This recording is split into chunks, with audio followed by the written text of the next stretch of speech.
labai svarbi ardymo proceso dalis – visų svirno konstrukcijų ir apdailos detalių sužymėjimas. Žymėsim fasadais, visas žymėjimas bus iš apačios į viršų ir iš kairės į dešinę. Tai nuo šito kampo pradėsim A, B, C, D ir skaičiai. Stogo pavalas bus kairė, dešinė ir skaičiai, žiūrint iš paradinės svirno pusės. Bet svarbu, kad seka būtų, kad neprarasti sekos, nes nežymėtas namas ar blogai žymėtas namas tai yra malkų krūva. Ir žymėjimų nebus per daug, tikrai prikalt ant vieno rasto, dar užrašyti kreidelėm, nusifotografuoti. Aš darydavau, aš dvi birkas kaldavau, nes jeigu viena nuplyšo, tai... Nutarėm vadovautis paradinę svirno pusę ir šlaitu žymėti kairė, dešinė, žiūrint į pastato duris. Kiekvienas grėbės yra sunumeruots iš apačios į viršų ir rodikliam pažymėta į viršų, kad neprikalt jo jau sumontuojant atbulai, ir rodiklė į paradinę pusę, kad visų grėbėstų rodiklė būtų viena pusė. Visus sienojus ir visas konstrukcinės dalis kruopščiai sužymėjus galima pradėti svirną ardyti.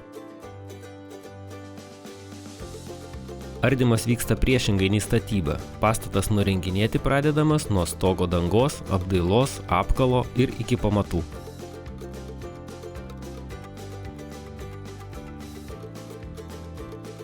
Visa stogo konstrukcija labai įdomiai suręsta, kad praktiškai nėra tvirtinimo detalių. Pavalas prie sienų netvirtintas niekom, tik su išdroža sudėta. Pavalas pozuotas, sandariai taip tvarkingai padaryta. Ir gegnis uždėtas ant pavalo, viršui sujungtas su viena kartim jos, o pačiai statyta į lizdą murlotė. Ir tiesiog dabar kartį ištraukus galima būtų visą šlaitą nusinešti pakėlus. Ir tvirtinimo detalių nedaug, bet panašu, kad visi sprendimai jie kokybiški ir teisingi, nes tiek metų nieks to stogo nenuputė. Grėbės tai buvo tvirtinti medvinimis, kai kur buvo perkalta metaliniam vinim, bet čia tikriausiai prieš jau dengiant asbestinį šiferių. Gegdės, jos laikosi surištos viršuje, pragręžta kiaurymė ir dvi gegnės viena kartimi sujungta. Ir ant sienų gegnės neturi lizdų, jos nesilaiko, bet visas stogo svoris laikosi ant to viršutinio mazgo. Ir kaip matom, pakako konstrukcinio sprendimo, jokių metalinių detalių, tiesiog dvi kiaurymės, kaištis ir atitarnavo šitiek metų tas konstruktyvas visas. Tai čia pačioj pradžioj, kaip sprendėm apie šito pastato gyvenimą, kaip jis čia gyvavo, tas priestatai, kada atsirado, tai pasitvirtino, kad šitas priestatas buvo antros statybos, nes šitam priestatui gegnės pačios irgi tos pačios naudotos, bet senosios be abejo buvo per trumpos, tai šito kartu su priestatu gegnės jos vientisos. Keistenybė buvo, kad priestato tas šulas, Dzūkijoje vadinamas ušėkas, į kurį rišama siena, yra kaip ir neprijungtas prie kerčios. Kodėl taip? O kitoje pusėje radom išlindusią detalę iš sienojaus, iš vientiso sienojaus padaryta. Tai iš to sprendžiam, kad šitas priestatas stovėjo kitoje pastato pusėje. Atkreip dėmesį į šitą įlaidą išlindusi iš sienojaus, iš kerčios. Atrodo, kam jis čia, kodėl jo nenupjovė, nenulygino. O paskui ardant priestatą svirno, šule radom keturkampą skylę įlaidui. Galim toj parodyti ir įrodyti, kad taip ir buvo. Na va, ir čia kaip buvęs. Ko gero, darant kelią trukdė priestatą šitoj vietoj. Jo, čia tiesiog, liepia žmonėms, sako, susitvarkykit iš čia. Ar žmonės susiprato, gali ir tai būti. Tai ir nukelt padėkit tada čia štai. Taip gražiai atrodai su šulu. Gerai. O anoj pusėje matom nupjautus įlaidus.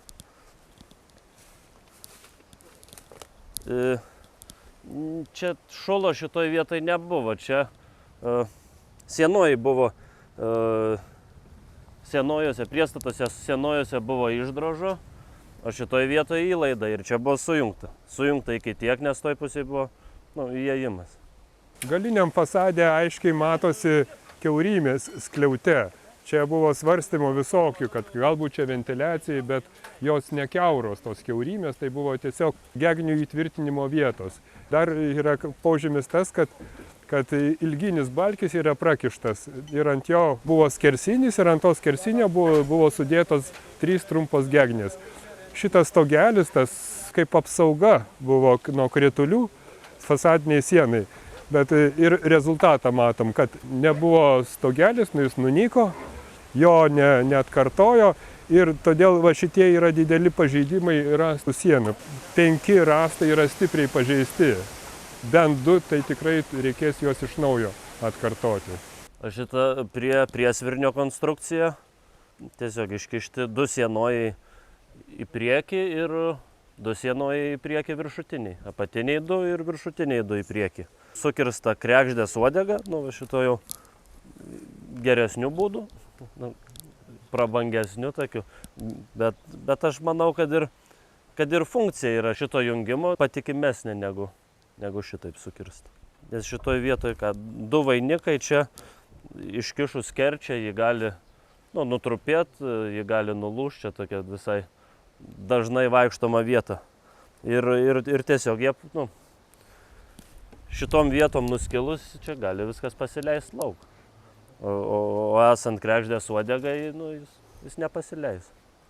Ir be abejo, šita jungtis labiau jau tokia moderni, reprezentuoja šeimininką, kad jau čia tokia aukštesnė statybos kultūra buvo. Labai dar įdomus momentas, kad kiek vinių ištraukiam, tai kai statė meistrai ir statė, neremontavo statė, tai nei vienos metalinės detalės nepanaudojo. Viskas, tiek grėbėstai, tiek sienojai, tiek viskas tvirtinta mediniais kaiščiais, mediniam konstrukcijom detalėm. Įlaidais išdrožom. Pastatui svarbiausia yra nuo pat pradžių parinkti medieną. Kaip čia matosi, atstovėjęs 100 metų ir daugiau, pastatas rąstai gražu pažiūrėti. Dar pastatui svarbu rąstų, kai būna sukti arba nesukti. Ir matosi, šičia yra tik tai 1 ir turbūt 3 ir dar B7, tai va 7 rąstas yra kažkiek sukti. Ir kartais matosi, kad pastatai, vainikai išsuka visą sieną. Čia yra netašyti rąstai, tik tai kampuose, pozavimo vietose patašyta. Ir dėl grožio, ir tie suleidimai. Ir iš vidaus, kadangi yra jau tašymas, tai reikia ir iš išorės pazus padaryti, kad jie susijungtų, nes vidinis yra tašyti rąstai. Besisukdamas jis deformuojas ir, kaip sakė, deformuoti visą sieną. O kai tas neišmesi rąsto turėdamas, tai dedant juos apačioje, apatiniuose vainikose, jie slėgį didesnį turi, ta prasme, kad visi kiti vainikai ant viršaus. Jeigu uždėsi ten kažkur tai viršui, ten prieš paskutinį rąstą, tai jis besisukdamas šitas nebus prispaustas ir kerčiose nesilaikys stipriai ir tada deformuotis visas gali būti. Čia matosi sienos pagrindė iš pirmojo rąsto, tai yra nuo kamblio, pirmasis rąstas. Ir kai statoma, nebuvo tokios manieros statyti, kad visi vienodi būtų, viskas buvo sunaudojama optimaliai, o kadangi rąstas turi nuplonėjimas, ten spigliuotis pušis eglė apie centimetrą į metrą, tai sakykime, čia apie 6 centimetrus per ilgį jis nuplonėja, tai yra storgalis ir plongalis. Tai čia ir matosi tokiais kaip trikampiais, Į vieną pusę storgalis, į kitą plongalis, į vieną pusę storgalis, į kitą plongalis. Tai va taip tas aukštis būdavo suderinamas viso pastato. O viršutinė dalis rasto, jau tas antras, trečias rastai mažiau sakingi būdavo ir mažiau atsparus, bet jie panaudoti tam vadinamam pavalui. Atrodo, tarsi siena užlinkus į viršų. Tai vat tas vat stogas panaudoti jau tie antras, trečias rasteliai ir jie nutašyti jau ne taip kruopščiai, ne taip lygiai, apatinė dalis buvo matoma ir naudojama, o viršui buvo 3 gegnės, tai tik tas vietas išlygino, kad į vieną plokštamą lygį. Čia matosi va tokie nutašymai iš kraštų ir viduryje. Čia buvo gegnės tos senosios. Apžiūrėdami pastatą pastebėjome įkirtimus visuose 4 kampuose. O šituose vietose įlenda kažkas. Visi galvojam, kam čia galėjo būti, kažkokia detalė, kažką. Ir jos nėra, niekur nėra. Kažkas būtų, jei laukia, galbūt nupuvo, nukrito. O čia vidus, sausa, detalė turėjo išlikti. Reiškia, naudojama galėjo būti statybos metu. Turėjo būti brūsas kažkoks, kad laikytų viršutinis dangą ir tuo pačiu galėjo jisai būti tuo pačiu lygint sieninę. Glausdavo lengviau nestatant, nes čiagi viskas tiesiog kabo ore, netgi va nėra tarpusavį jokių jungimų. Jie sudėti. Tai reiškia, turėjo lygiai būti, nes šitus prileisdinėt arba jisai turėjo būti ant žemės daryta, o jeigu viduj darant, turėjo vis tiek uždrokuoti. Turėjau išimti tėvelis mamytį, pazdus išimti. Tai va šičia, nes kitu atveju, dėl šito, dar kas dėl ko, kad šiandien kažkas turėjo būti, statant, matosi tašymas. Niekad nedarysi tašymo, darai tašymą iki galo. O čia užtašyta, net įkirtimai yra lygiai, viena detalė. Čia irgi matosi, tašyta, pereita į lygumą. Tašyta, vėl pereita į lygumą. Čia tas pats. Tai reiškia detalės, čia jisai giliau, nieko, va čia vėl matosi, įtašyta. Tai reiškia, buvo kažkokia atrama statant, lyginant sieną.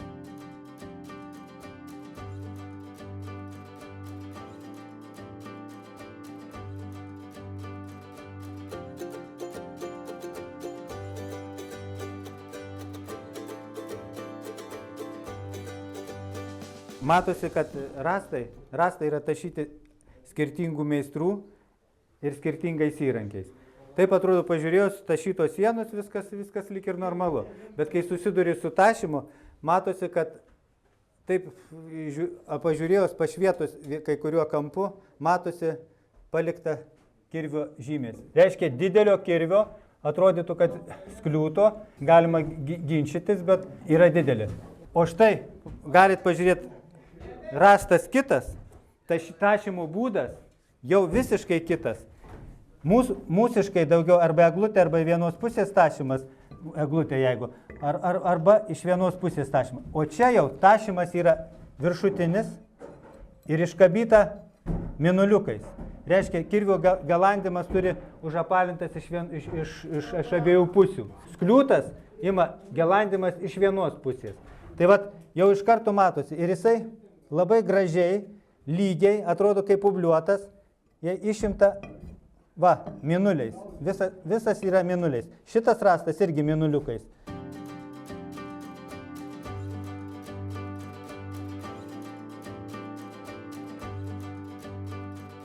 Apie duris ir jų konstrukciją, tai čia tradicinė tokia konstrukcija, dvigubą funkciją atliekanti, kur konstrukcinė tai dirba kaip šulas ir nepaleis rastų toj vietoj, sienojų.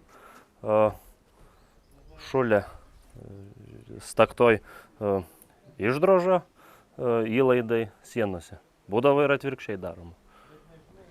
Bet šitoj vietoj taip. Antra funkcija tai kaip durų stakta tarnauja ir jokių kitų tik. Šituose šuluose lankstai, užraktai. Ir Ir taip kultūringai, tvarkingai, gražiai padaryta, 45 laipsniai suleista. Šulose toje vietoje buvo sukalta pleištai, kad sutempt ir kad neatsirastų plyšių čia. Užraktą jau saugumu rūpinosi ypatingai. 3 užrakinimo mechanizmai buvo. Tai šitas galvoju, kad pirminis,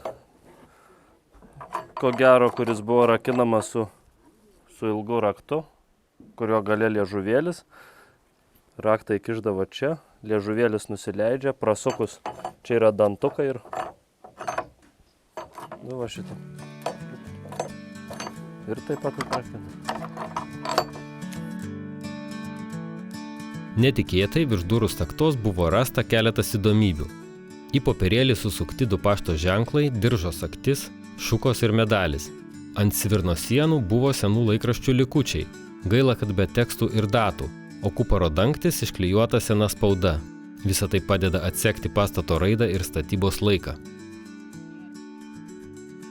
Vainikas po vainiko svirno senojai atsargiai išrinkti ir tvarkingai sukrauti pagal sienų numeraciją.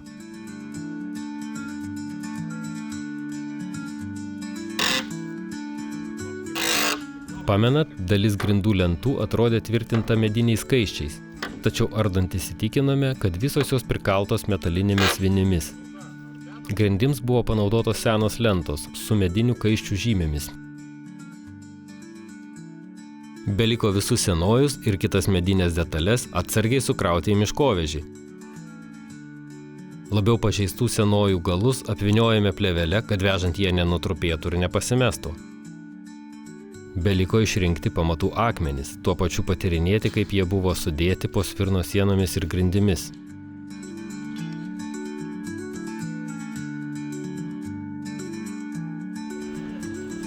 Taip per porą dienų išardytas svirniukas paliko savo gimtąjį Daukšių kaimą ir iškeliavo į Rumšiškes, Lietuvos etnografijos muziejų.